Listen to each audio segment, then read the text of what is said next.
नमस्कार बच्चों, आज के इस क्लास में मैं आप सभी का स्वागत करता हूं। जैसा कि आपको पता है कि अभी हम लोग इस स्लाइड के माध्यम से पिछले वीडियो में आपने देखा था, इससे पहले जो आज हम जिस स्टोरी को आगे बढ़ाएंगे, मतलब सेमुसी भाग 2 का जो लेसन 7 है, सौहार्दम प्रकृति शोभा, ये लेसन 7 अभी हम लोग देख रहे हैं। तो पार्ट 1 में आपने जो कहानी देखा था उसमें मयूर का स्टेटमेंट था, जो कि वो अपने आप से बगुले से कह रहा है कि तुम जो है क्रूरतापूर्वक मछलियों को पकड़ करके तुम खा जाते हो, सो इसलिए तुम्हें धिक्कार है कि तुमने पक्षियों के कुल को तुमने बदनाम किया है। ठीक है ना। इससे आगे की जो कथा है वो अब हम इस एपिसोड में, इस पार्ट में देखेंगे। चलिए इसे हम आगे की ओर बढ़ाते हैं। वानर कह रहा है, सगर्वम, गर्व के साथ महसूस करते हुए, अतएव कथयामि यत अहम एव योग्यः, इसलिए मैं कहता हूँ कि मैं ही योग्य हूँ वनराज पदाय, वनों के राजा के पद के लिए। शीघ्रम जुड़ एव शीघ्रमेव मम राज्याभिषेकाय, मेरे राज्याभिषेक के लिए आप क्या हो जाएं, सभी वन्य जीव जो हैं तत्परा भवन्तु, सर्वे वन्य जीवा, सभी वन के जीव जो हैं वो तत्पर हो जाएं। तब तक मयूर कहता है, अरे वानर, हे वानर, तुष्णि भव, तुम चुप हो जाओ। कथम त्वम योग्य, तुम कैसे योग्य हो, वनराज पदाय, वन के राजा के पद के लिए। पश्यतु पश्यतु, देखो देखो, मम शिरसि राज मुकुट मीयु शिखाम स्थापयता विधात्रा एव अहम पक्षीराजः कृतः। कहता है कि तुम देखो, मेरे सिर पर जो राज मुकुट की तरह जो शिखा स्थापित कर दी गई है विधाता के द्वारा। शिखा चोटी, मयूर के माथे के ऊपर जो शिखा जो स्थापित है, कहता विधाता ने ही उसे पक्षियों का राजा घोषित कर दिया है ना। अतः वने निवसंतम माम, इसलिए वन में निवास करते हुए मुझको वनराज रूपेण अपि द्रष्टुम सज्जा भवन्तु अधुना, इसलिए वन के राजा के रूप में देखने के लिए सज्जा, सभी के सभी आप सभी तैयार हो जाएं इस समय। यतः, क्योंकि, कथम को अपि अन्य, कह जुड़ अपि जुड़ अन्य, को अपि अन्य, कौन ऐसा कोई दूसरा है जो विधातु, विधाता के निर्णय को, निर्णयम अन्यथा कर तुम क्षम, उसको बदलने में सक्षम है। मतलब जिस निर्णय को विधाता ने पहले से ही कर दिया है, उस निर्णय को अन्यथा करने में, मतलब उसको बदलने में कौन जो है वो सक्षम हो सकता है, अर्थात कोई नहीं। काकह, तब कौआ कहता है, सव्यंग्यम, तब काकह कौआ कहता है सव्यंग्यम, व्यंग के साथ, अरे अहि भूख, अहि कहते हैं सर्प को, और भूख मतलब भक्षण करने वाला। ये जो है मोर को अहिभूख उपाधि दी गई है। यहाँ पर जो विशेषण अहिभूख आया है वो मयूर के लिए आया है, क्योंकि मोर जो है सांपों को खाता है, इसलिए उसको अहिभूख कहा जाता है। कहता अरे अहिभूख, अरे सर्प भक्ता, सर्प को भक्षण करने वाला। नृत्य जोड़ अतिरिक्तम, नृत्यातिरिक्तम, कहता नृत्य के अतिरिक्त, मतलब नाचने के अलावा, का तो विशेषता, तुम्हारी और कौन सी विशेषता है। कहने का तात्पर्य यह है कि तुम नृत्य के अलावे तुम तो और कुछ नहीं जानते हो। यत त्वाम वनराज पदा योग्य मन्यामहे वयम, तुम नृत्य के अतिरिक्त क्या तुम्हारी विशेषता है जिससे कि तुमको हम लोग वनराज पद के लिए योग्य मन्यामहे, हम लोग जो है उसको योग्य मान लें कि तुम उसी के योग्य हो, उस राजा होने के लायक योग्य हो। तो मयूर कहता है यतः, क्योंकि, मम नृत्यम तु प्रकृति आराधना, मेरा जो नृत्य है वो प्रकृति की आराधना मानी जाती है। पश्य पश्य, देखो देखो, मम पिच्छानाम अपूर्वम सौंदर्यम, मेरे जो पंख हैं, पिच्छानाम, मेरे पंखों के अपूर्व सौंदर्य को तुम देख लो, मेरे पंखों के जो अपूर्व सौंदर्य है वो उसको तुम देखो। पिच्छानाम उद्घाट्य नृत्य मुद्रायाम स्थितः सन, अपने पंखों को उद्घाटित करते हुए, खोलते हुए, नृत्य की मुद्रा में उसे फैलाते हुए दिखा रहा है मोर। न कोपि त्रैलोक्य, कहता कोई भी जो है, को कह जोड़ अपि कोपि त्रैलोक्य, तीनों लोकों में, मत सदृश सुंदर, मेरे सदृश कोई सुंदर नहीं। वन जंतूनाम अपि उपरि आक्रमणम कर्तारम तो अहम स्वसौंदर्येन नृत्येन च आकर्षितम कृत्वा वनात् बहिष्करिष्यामि, कहता है कि वन के जंतुओं को ऊपर जो आक्रमण करने वाले लोग हैं, है ना, अर्थात जो शत्रु हैं, है ना, मैं उसे अपने सौंदर्य के द्वारा और अपने नृत्य से ही आकर्षित कर लूँगा और आकर्षित करके वन से उसे बाहर कर दूँगा। वनात् बहिः करिष्यामि, मैं उसे वन से बाहर कर दूँगा। अतः अहम जोड़ एव, इसलिए मैं ही, अहम एव योग्य वनराज पदा, इसलिए मैं ही इस वनराज के पद के योग्य हूँ। एतस्मिन् एव काले, इसी समय जो है, व्याघ्र चित्रको अपि नदी जलम पातुम आगतौ एवं विवादम शृणुतः वदतः च।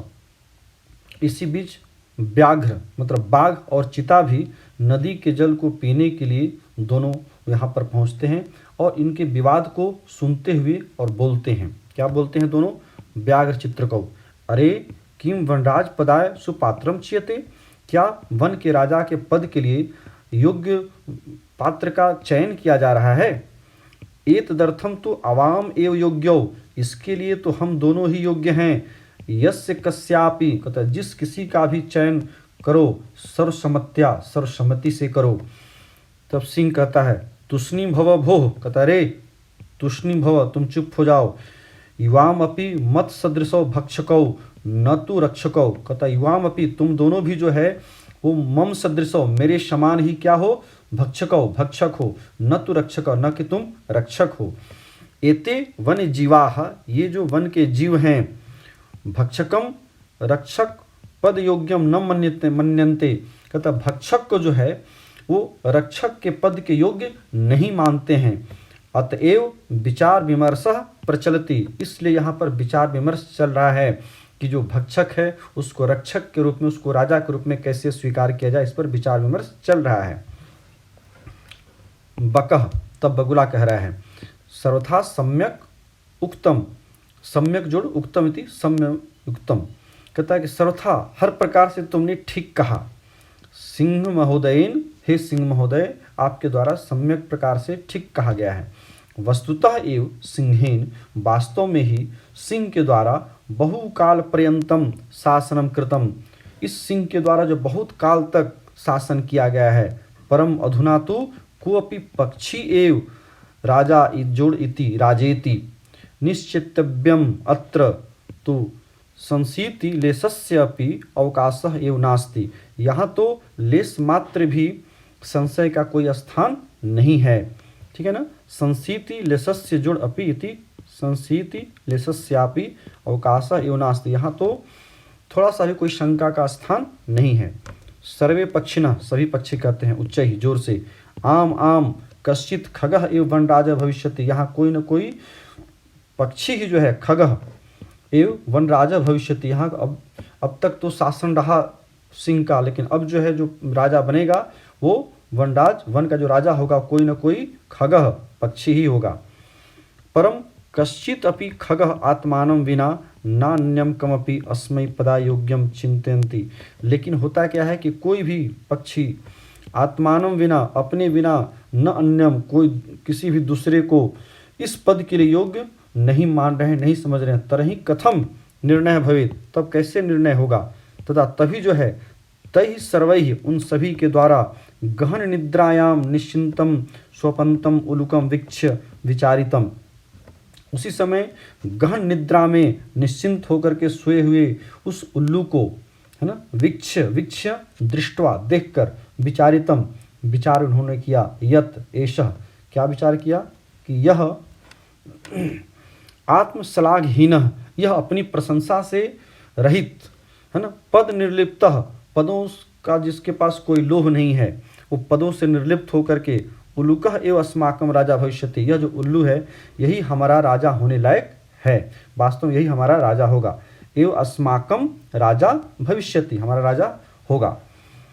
परस्परम आदिशन्ति च तदा आनियंताम नृपाभिषेक संबंधिनः संभारः इति, तब जो है आपस में एक दूसरे को आदेश देते हैं और तब जो है कहते हैं कि अनियंताम, लाओ क्या चीज़? कहता नृपाभिषेक संबंधिनः, राज्याभिषेक के लिए जो है जो उसके लिए जो सामान है, जो संभारा, जो वस्तुएं हैं वो लेकर के आओ, जिससे कि इस उल्लू को राजा बनाने के लिए राज्याभिषेक किया जाए। सर्वे पक्षिणः सज्जायै गन्तुमिच्छन्ति, सभी पक्षी जो है उसकी तैयारी में जाते हैं। तरही अनायास एव, उसी समय अचानक ही जो है क्या होता है, काकह कौआ कह रहा है, अट्ठास पूर्वेन स्वरेन, अट्ठास पूर्वक ठहाका लगाते हुए स्वर में कहता है, सर्वथा अयुक्तम एतत् यत मयूर हंस कोकिल चक्रवाक शुक सारस आदि पक्षी प्रधानेषु विद्यमानेषु दिवा अंधस्य अस्य करालवक्त्रस्य अभिषेकार्थम सर्वसज्जा। कहता सर्वथा अयुक्तम एतत्, यह हर प्रकार से जो है ये उचित नहीं है ना, सर्वथा ये अनुचित है।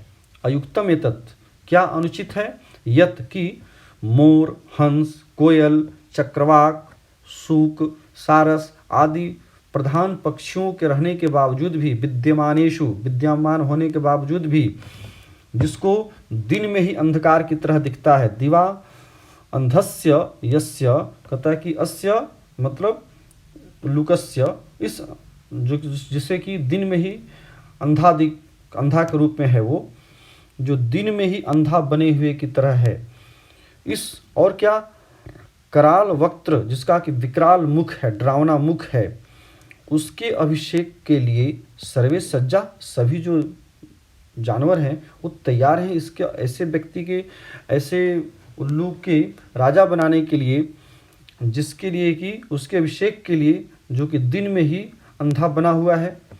पूर्णम दिनम यावत निद्रायमानः, तो पूरे दिन तक जो निद्रा में डूबा हुआ रहता है, ऐसा कथम अस्मान् रक्षिष्यति, यह किस प्रकार से हमारी रक्षा करेगा।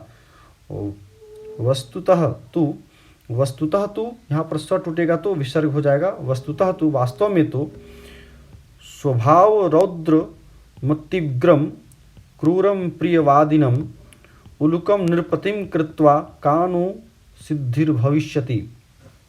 कहता है जो स्वभाव से ही रौद्र है, काफ़ी क्रोधी स्वभाव वाला है और उग्र स्वभाव वाला है, और क्या क्रूरम, काफ़ी क्रूर है, अप्रियवादिनम, और प्रिय बोलने वाला भी नहीं है, अप्रियवादी है। ऐसे उलुकम, ऐसे उल्लू को नृपतिम कृत्वा, राजा बना करके, कानु सिद्धिर भविष्यति, सिद्धि जोड़ भविष्यति, यहाँ पर विसर्ग होकर के ऊपर का जो रेफ टूटेगा तो विसर्ग हो जाएगा, तो हो जाएगा सिद्धि जोड़ भविष्यति, हमारा क्या सिद्ध हो जाएगा, मतलब हम कौन सी सफलता प्राप्त कर लेंगे, जिसका खुद ही स्वभाव जो है बड़ा ही अति उग्र और रौद्र स्वभाव वाला है ना, काफ़ी क्रोधी स्वभाव वाला है, और देखने में भी क्रूर लगता है, प्रिय बोलना नहीं जानता है। ऐसे उल्लू को हम लोग राजा बना करके कौन सा हम बहुत बड़ा तीर मार लेंगे, कौन सी बहुत बड़ी हम सिद्धि प्राप्त कर लेंगे। ततः प्रविशति प्रकृति माता, इसी बीच में जो है प्रकृति माता का प्रवेश होता है। सस्नेहम, स्नेह के साथ, भोह भोह प्राणिनः, हे प्राणियों, यूयम सर्वे एव मे संतति, आप सभी जो है मेरे संतान हैं, संतति हैं। कथम मितः कलहम, मिथा परस्परम, कलहम, कलह को, आपस में क्यों जो है आप कलह कर रहे हो। वस्तुतः सर्वे वन्य जीविनः, वास्तव में सभी वन के जो जीव हैं, अन्योन्याश्रितः, सब एक दूसरे पर आश्रित हैं। सदैव स्मरत, सदा तुम स्मरण रखो, याद रखो, क्या, ददाति प्रतिगृह्णाति गुह्यमाख्याति पृच्छति भुंक्ते भोजयते चैव षड्विधम प्रीति लक्षणम। यहाँ पर प्रीति के, प्रेम के 6 लक्षणों की चर्चा की गई इस श्लोक में। कहता है कि प्रीति के षड्विधम, 6 प्रकार के प्रीति के लक्षण बताए गए हैं शास्त्रों में। कौन कौन सा, ददाति जो देता है, प्रतिगृह्णाति जो वापस लेता भी है, देने के साथ साथ जिसके साथ प्रेम होता है आदमी उसे कुछ देता है, फिर वो भी आपको कुछ देता है वापस। गुह्यम आख्याति, गुह्यम तो गुप्त बातों को, जो छिपी हुई जो बातें हैं उससे वो आख्याति कहता है। पृच्छति, फिर पूछता भी है, अपने लोगों को ही हम लोग गुप्त बातों को बताते हैं, जो छिपी हुई जो बातें हैं अपने मित्रों के साथ हम लोग शेयर करते हैं, और फिर उससे भी हम जानना चाहते हैं कि उसके अंदर कौन सी ऐसी गुप्त बातें हैं जो उसे पता है, उससे हम लोग पृच्छति, पूछा जाता है, पूछता है। भुंक्ते, और क्या, खाते भी हैं, जो अपना होता है, जिससे आपका प्रेम भाव होता है, उसके साथ हम खाते भी हैं। भोजयते, खिलाते भी हैं, ठीक है ना, तो खाने और खिलाने का भी कार्य करते हैं, उससे हम मेल जोल बढ़ाते हैं, एक दूसरे से मिलाते भी हैं, ठीक है ना। चैव, इस प्रकार से षड्विधम प्रतिलक्षणम, इस प्रकार से जो है प्रीति के 6 लक्षण बताए गए हैं। सर्वे प्राणिनः संवेद स्वरेन, सभी प्राणी जो है एक साथ संवेद स्वर में मिल करके कह रहे हैं, मातः कथयति तो भवती सर्वथा सम्यक, मतलब हे माता आप तो जो है सब कुछ ठीक प्रकार से कह रही हैं, सम्यक कथयति भवती, परम वयम भवतीम न जानीमः, लेकिन हम लोग आपको नहीं जानते हैं। भवत्याः परिचय कह, आपका जो है परिचय क्या है। प्रकृति माता कहती हैं, अहम प्रकृति, मैं तो प्रकृति हूँ, युष्माकम सर्वेषां जननी, आप सभी की मैं जननी हूँ। यूयम सर्वे, आप सभी, एव मे प्रिया, आप सभी मेरे लिए प्रिय हैं। सर्वेषां जोड़ एव, सर्वेषामेव, सभी के सभी ही जो है, मत कृते, मेरे लिए, महत्वम विद्यते, आप सभी का जो है मेरे लिए महत्व है। यथा समयम न तावत, कैसे, यथा समय मतलब समयानुसार, समय के अनुसार हर प्राणी का, हर जीव का अपना अपना महत्व है ना। इसलिए न तावत कलहीन समयम वृथा, इसलिए जो है इस समय को कलह के साथ बेकार जो है व्यतीत मत करो। अपितु बल्कि मिलित्वा एव मुदध्वम जीवनम च रसमयम कुरुध्वम, कहता है मिलकर आपस में प्रसन्न मुद्रा में जीवन को आनंद पूर्वक करके व्यतीत करो। तद यथा कथितम, इसलिए कहा भी गया है, क्या कहा गया है, प्रजा सुखे सुखम राज्ञः, कहता राजा का जो सुख होता है वो प्रजा के सुख में उसका सुख होता है राजा का। प्रजा नाम च हिते हितम, प्रजा के हित में ही हित होता है, मतलब राजा का हित होता है। न आत्मप्रियम, न जोड़ आत्मप्रियम न आत्मप्रियम, हितम राज्ञः, राजा का अपना कोई हित नहीं होता, मतलब जो प्रजा का जो हित है उनके लिए आत्मप्रिय कुछ नहीं होता है। जो प्रजा का हित होता है वही उनका प्रिय होता है, वही उनका हित होता है। प्रजा नाम तो प्रियम हितम, और प्रजा का जो प्रिय हित होता है वही राजा का भी प्रिय हित होता है। ठीक है। अपिच, और भी, अगाध जल संचारी न गर्वम याति रोहितः, अंगुष्ठोदक मात्रेण सफरी फुरफुरायते, कहता है कि अगाध जल में मतलब बहुत जल में संचरण करने वाली, विचरण करने वाली जो रोहित नाम की जो मछली है, रोहितः, जिसको कि हम लोग रेहू भी कहते हैं, रोहित रेहू मछली को, वो अगाध जल में, परिपूर्ण जल में वो विचरण करती है और गर्व के साथ विचरण करती है। अंगुष्ठ उदक मात्रेण, अंगुष्ठ जोड़ उदक, उदक कहते हैं जल को, उदकम जलम, तो कहता है कि अंगुष्ठ उदकम मतलब अंगूठे भर जल में, अंगूठे भर जल का मतलब जो कम जल में, कहता है कम जल में जो विचरण करने वाली होती है मछली, उसको हम लोग सफरी कहते हैं। सफरी नाम की जो मछली है वो कम जल में ही विचरण करती है, फुरफुराते रहती है, वो कहता है फुरफुराते, वहीं विचरण करती है, उसी को ये समझती है कि मैं बहुत बड़े जल में विचरण कर रही हूँ। कहने का तात्पर्य यह है कि जो लोग बड़े स्थान वाले होते हैं उनका जो स्थान होता है बड़ा ही गंभीरता पूर्वक होता है, वो गंभीर उनकी सोच भी होती है, बड़ी सोच भी होती है। लेकिन जो लोग छोटे होते हैं उनकी सोच भी छोटी होती है, उनका रहन सहन भी छोटा होता है, लेकिन वो अपने आप को बड़ा समझते हैं। यही बात यहाँ भी है। उस छोटे से जल में जो सफरी नाम की जो मछली है वो अपने आप को सोचती है कि मैं बहुत बड़े तालाब में विचरण कर रही हूँ। कहने का तात्पर्य क्या है, अतः भवन्तः, प्रकृति माता कहते इसलिए आप सभी सफरीवत, उस सफरी मछली की तरह, एक जोड़ एकस्य, उस सफरी मछली की तरह एक एक के गुणों की चर्चा को छोड़ करके एक दूसरे का जो शिकवा शिकायत आप कर रहे हैं, गुणों का जो बखान कर रहे हैं, उस चर्चा को छोड़ करके मिलित्वा प्रकृति सौंदर्याय, मिल करके प्रकृति के सौंदर्य के लिए, वन रक्षा यही च, और वन की रक्षा के लिए पर्यंताम, आप प्रयत्न करें, कोशिश करें, जिससे कि प्रकृति की सुंदरता में वृद्धि हो और वन की रक्षा में बढ़ोतरी हो। सर्वे प्रकृति मातरम प्रणमंती, सभी जो है प्रकृति माता को प्रणाम करते हैं। मिलित्वा दृढ़ संकल्प पूर्वकम च गायंती, और मिल करके दृढ़ संकल्पित होकर के दृढ़ संकल्प पूर्वक गाते हैं। क्या गाते हैं, प्राणी नाम जायते हानि परस्पर विवादतः, अन्यो अन्य सहयोगेन लाभस्ते साम प्रजायते, कहता है कि प्राणी नाम जायते हानि, कहता परस्पर विवादतः, परस्पर आपस के विवाद से प्राणियों का सदा ही हानि ही जायते, हानि ही होती है। यदि आपस में आप लड़ते हैं, झगड़ते हैं, विवाद करते हैं, तो इसमें उस प्राणी का, जो झगड़ने वाले होते हैं, जो आपस में जो लड़ने वाले होते हैं, उन सभी का जो है हानि होता है। इसलिए अन्यो अन्य सहयोगेन, इसलिए एक दूसरे के सहयोग से, अन्यो अन्य एक दूसरे के सहयोग से, तेषाम लाभः प्रजायते, यदि आप एक दूसरे का सहयोग से किसी काम को आगे की ओर बढ़ाते हैं तो सदा ही तेषाम लाभः, उन लोगों का सदा लाभ ही होता है, वो उससे लाभ ही लाभ उन्हें प्राप्त होता है। इस श्लोक का यही अर्थ था। चलिए अब इससे हम लोगों ने इसके व्याकरण को भी साथ ही साथ हम लोग देखते चले हैं, सो हमें नहीं लगता इसमें कहीं कुछ छूटा होगा व्याकरण का विभाग।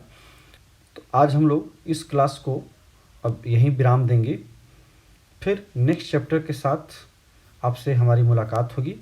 तब तक के लिए आप हमें आज्ञा दीजिए। बहुत बहुत धन्यवाद। Thank you.